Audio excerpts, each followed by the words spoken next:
আসসালামু আলাইকুম। নুসরাত কুকিংয়ে সবাইকে স্বাগতম জানাচ্ছি টক ঝাল মিষ্টি একটি আচারের রেসিপি দেখার জন্য। এখন কিন্তু জলপাইয়ের সিজন, আর জলপাইয়ের আচার দেওয়া হবে না এটা তো হতেই পারে না।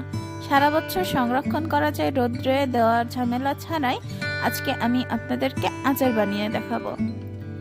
টক ঝাল মিষ্টি আচারটা কিন্তু অনেক মজাদার। খিচুড়ি অথবা বিরিয়ানি অথবা ভর্তা কিংবা শুধু সাদা ও গরম ভাতের সঙ্গেও এই আচারটা অনেক মজা লাগবে। আবার যদি কেউ চায় শুধু শুধু খাবে তাও মজা করে। ঝালের পরিমাণ বেশি রেখে এই আচারটা বানাবো আজকে খুব সিম্পল আর সহজভাবে। আর সহজ রেসিপিতেই আমি আপনাদের সঙ্গে শেয়ার করার চেষ্টা করেছি। জলপাই কিন্তু আমাদের সবারই অনেক প্রিয়, আর এটি কিন্তু স্বাস্থ্যের জন্য অনেক উপকারী একটি ফল। টক কিন্তু সবাই খেতে পারে না, বাট আচার হলে কিন্তু সবাই অনেক মজা করে এনজয় করে খায়। দোকান থেকে কিনে খাওয়া আচারের মতো ফ্লেভার রেখে এই আচারটা আমি তৈরি করে দেখাবো আপনাদের সহজ রেসিপিতে। তাহলে চলুন দেখে নিই পুরো ভিডিওটি দেখে যদি ভালো লাগে তাহলে অবশ্যই লাইক কমেন্ট শেয়ার করবেন, কারণ আপনাদের লাইক কমেন্ট শেয়ার আমাকে অনেক উৎসাহ করে। প্রথমেই আমি এখানে হাফ কেজি জলপাই নিয়ে নিয়েছি। জলপাইগুলোকে ধুয়ে আমি গায়ে একটু চিড়েও নিয়েছি, কেননা এটা আস্ত জলপাই রান্না করব আমি, সেই কারণে জলপাইটাকে একটু চিড়ে দিতে হবে যেন জলপাইয়ের মধ্যে মশলা তেল সবকিছু পারফেক্টলি ঢুকে। প্রথমেই আমি চুলায় একটা প্যান বসিয়ে তাতে কয়েকটা আস্ত শুকনো মরিচ দিয়ে দিয়েছি। প্রথমে একটি গুঁড়া মশলা তৈরি করে নিব, সেই কারণে এখানে নিয়েছি একটুখানি আস্ত জিরা আর 1 চা চামচ পাঁচফোড়ন। এটাকে আমি শুকনা খোলায় ভেজে গুঁড়া করে নিব। এবার শুকনা প্যানে এটাকে ভেজে উঠিয়ে নিচ্ছি। উঠিয়ে নেওয়া হয়ে গেলে এটাকে আমি হামানদিস্তায় অথবা কেউ চাইলে ব্লেন্ডারেও গুঁড়া করতে পারেন, বাট আমি হামানদিস্তায় গুঁড়া করে নিয়েছি। মশলাটাকে উঠিয়ে একই প্যানে আমি জলপাইগুলোকে একটু হালকা করে বয়েল করে নিব, ধরুন 5 মিনিট মতো। দেন আমি জলপাইয়ের মধ্যে একটুখানি লবণ দিয়ে ঢাকনা দিয়ে ঢেকে দিয়েছি 5 থেকে 6 মিনিটের জন্য। আর এটা যেহেতু পাকা জলপাই ছিল, আর জলপাইগুলো কিন্তু এমনিতেই নরম, যেহেতু পাকা জলপাই সে কারণে বেশি বয়েল করতে হবে না। চুলায় আরেকটা প্যান বসিয়ে এতে পর্যাপ্ত পরিমাণে সরিষার তেল দিয়ে দিয়েছি। 1 কাপের একটু বেশি তেল দিয়েছি। দেন আমি এর মধ্যে 2টো শুকনো মরিচ ভেঙে দিয়ে দিয়েছি। দেন গোটা কয়েকটা পাঁচফোড়ন দিলাম তেলের উপরে একটু স্মেলের জন্য। এবার এখানে আমি অ্যাড করব রসুন আদা বাটা। আমি এটাকে 3 চা চামচ ইউজ করেছি। রসুন আদা আর একটুখানি পেঁয়াজ বেটে রেখেছিলাম, দেন সেটা ইউজ করলাম। আর এখানে কয়েক কোয়া আস্ত দেশি রসুন ইউজ করলাম।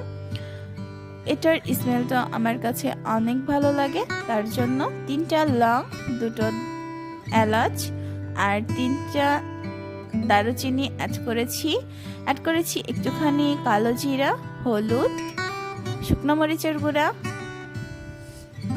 যেহেতু ঝালের পরিমাণটা একটু বেশি থাকবে সেই কারণে আমি ঝালটা একটু বেশি দিয়েছি, কেউ চাইলে কম বেশি করে দিতে পারেন। এখানে এবার জলপাইগুলোকে দিয়ে এটাকে ভালো করে রান্না করে নিতে হবে, কিছুক্ষণ ভালো করে কষিয়ে। রান্নাটা কিন্তু খুব আস্তে জালে করতে হবে, না হলে মশলাটা নিচে লেগে যেতে পারে। এবার দিয়ে দিলাম পরিমাণ মতো লবণ আর একটুখানি চিনিটা একটু বেশি দিয়েছি, কেননা আমি জলপাইটা অনেক টক। আর দিলাম একটু সিরকা অথবা ভিনেগারটা এই টাইমে দেওয়ার কারণ এটা নষ্ট হবে না। আবার বোতলের মধ্যে চাইলেও কেউ দিতে পারে, বাট আমার কাছে মনে হয় আচার বানানোর সময় মাঝখানে দেওয়াটাই বেটার। পেঁয়াজটাকে আমি একটু কিউব করে কেটে নিয়েছি, দেন আমি পেঁয়াজটাকেও অ্যাড করে দিয়েছি। এবার এটাকে আস্তে আস্তে নেড়ে রান্না করে নিব। দেন এখানে কয়েকটা আস্ত কাঁচামরিচও অ্যাড করলাম আমি একটু স্মেলের জন্য। কেউ চাইলে এটা স্কিপ করতে পারেন, বাট এটা আমার কাছে অনেক ভালো লাগে সে কারণে আমি অ্যাড করেছি। এবার ঢাকনা দিয়ে ঢেকে আস্তে জালে রেখে দিব 5 থেকে 6 মিনিট এটা রান্না হওয়া পর্যন্ত।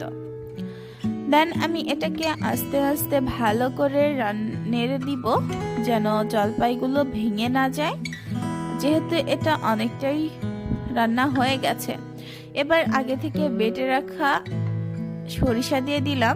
যেহেতু এটা তেলের আচার আর সরিষার একটা স্ট্রং স্মেল থাকবে না তো হতেই পারে না, সেই কারণে আমি এখানে আস্ত সাদা সরিষা বেটে রেখে দিয়েছিলাম, দেন সেটা ইউজ করলাম 2 চা চামচ। আর আগে থেকে করে রাখা গুঁড়া মশলাটাও এবার দিয়ে দিব।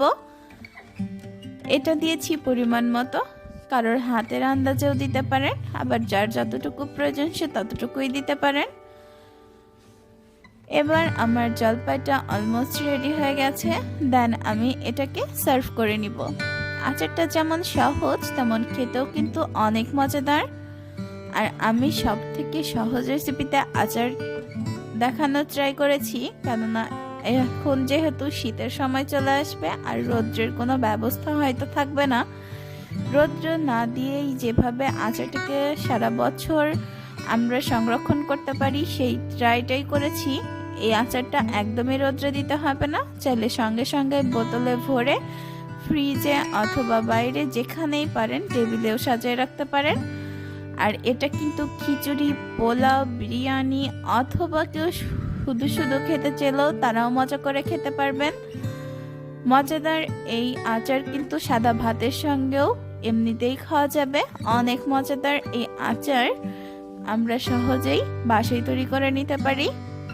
জলপাই কিনে নিয়ে এসে একদিন একটুখানি কষ্ট করে যদি আমরা এই আচারটা সারা বছরের জন্য সংরক্ষণ করতে চাই রোদ ছাড়াই, তাহলে কিন্তু এই রেসিপিটা তার জন্য পারফেক্ট। সহজ রেসিপিতে সবসময় ট্রাই করি আপনাদের সঙ্গে রেসিপি শেয়ার করার জন্য। জানি না কতটুকু সহজ করতে পেরেছি, বাট ট্রাই করেছি আপনাদের কাছে সব থেকে সহজ রেসিপিটা দেওয়ার জন্য। আশা করছি প্রত্যেক দিনের মতো আমার আজকের রেসিপিটিও আপনাদের কাছে অনেক ভালো লেগেছে। যদি আমার রেসিপিটি আপনাদের কাছে ভালো লাগে তাহলে অবশ্যই বাসায় ট্রাই করবেন, ফ্রেন্ডস অ্যান্ড ফ্যামিলির সঙ্গে আমার রেসিপিটি শেয়ার করবেন। আমার চ্যানেলটি সাবস্ক্রাইব করে পাশে থাকা বেল বাটনটি ক্লিক করে দিবেন সবার আগে নোটিফিকেশনটি পাওয়ার জন্য। আর হ্যাঁ, আমি এই টাইপের একটা কাচের বয়ামে করে সারা বছর সংরক্ষণ করি ফ্রিজে রেখে।